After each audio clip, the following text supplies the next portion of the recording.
Ya, assalamualaikum warahmatullahi wabarakatuh. Bertemu kembali dengan saya Gita Islaminta Firdaus pada pembahasan basis data klien server. Saya dengan NRP 21031 dengan dosen pengampu Rengga Asmara Eskom UJA.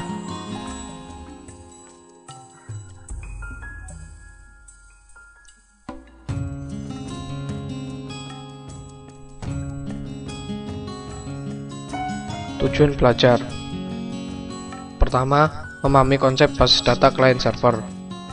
Kedua, memahami arsitektur client server.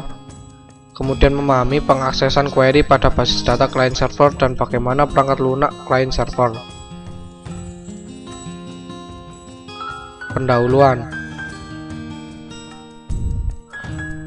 pertama, aplikasi basis data terdistribusi dikembangkan dalam bentuk arsitektur client server.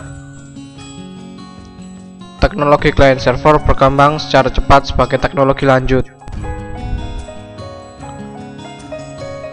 Pada beberapa waktu yang lalu, sangat sulit memprediksikan status saat ini teknologi client server yang sedang terjadi.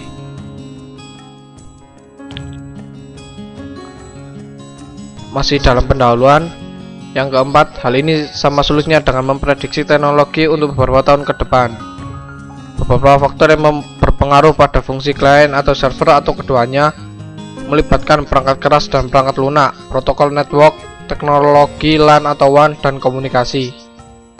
Kemudian penurunan biaya dari beberapa faktor tersebut menyebabkan semakin besar kemungkinan mempunyai sistem yang kuat. Arsitektur client server. Pertama, saat ini arsitektur client server yang banyak digunakan dalam industri disebut two-tier architecture. Pada arsitektur ini, server mengirim data dan klien mengakses data. Server memainkan peranan yang dominan pada arsitektur ini. Keuntungan sistem ini adalah kesederhanaan dan kompatibilitas dengan sistem yang legal.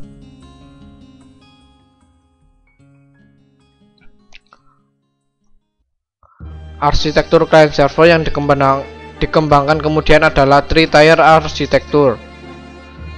Pada model ini, layer direpresentasikan sebagai host, server, dan klien. Server memainkan peranan sebagai penengah dengan mengirim aturan bisnis atau prosedur atau constraint yang digunakan untuk mengakses data dari host. Klien berisi antarmuka GUI dan beberapa aplikasi tambahan mengenai aturan bisnis. Kemudian server bertindak sebagai conduit of passing, memproses data dari host ke klien, di mana kemudian diproses atau difilter dan direpresentasikan ke pemakai dalam format GUI. Antarmuka pemakai, aturan, dan pengaksesan data bertindak sebagai three tiers.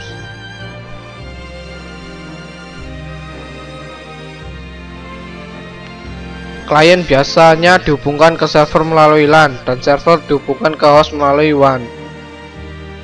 Klien melakukan remote yang dihubungkan ke server melalui WAN juga. Sistem ini sangat cocok untuk perusahaan besar di mana basis data terpusat dapat disimpan dalam host dan biaya pembangunan LAN dan WAN dapat diatur dan dioptimasi menggunakan teknologi yang baru untuk setiap bagian yang berbeda dalam organisasi. Pengaksesan query pada basis data client server. Setiap klien harus menggunakan query SQL yang tepat dan menyediakan antarmuka pemakai dan fungsi antarmuka untuk bahasa pemrograman. Setiap klien harus menggunakan query SQL yang tepat dan menyediakan antarmuka pemakai dan fungsi antarmuka untuk bahasa pemrograman. Klien juga merujuk pada data dictionary yang di dalamnya terdapat informasi pada data distribusi di antara server SQL yang berbeda, sebagai modul untuk dekomposisi query global ke dalam sejumlah query lokal yang dapat dieksekusi pada berbagai tempat. Interaksi antara klien dan server selama pemrosesan query adalah sebagai berikut. Pertama, klien melakukan parsing query pemakai dan memecahkan ke dalam sejumlah query independen untuk setiap tempat. Setiap query tersebut dikirim ke server yang sesuai. Yang kedua, setiap server memproses query lokal dan mengirim relasi hasil ke klien.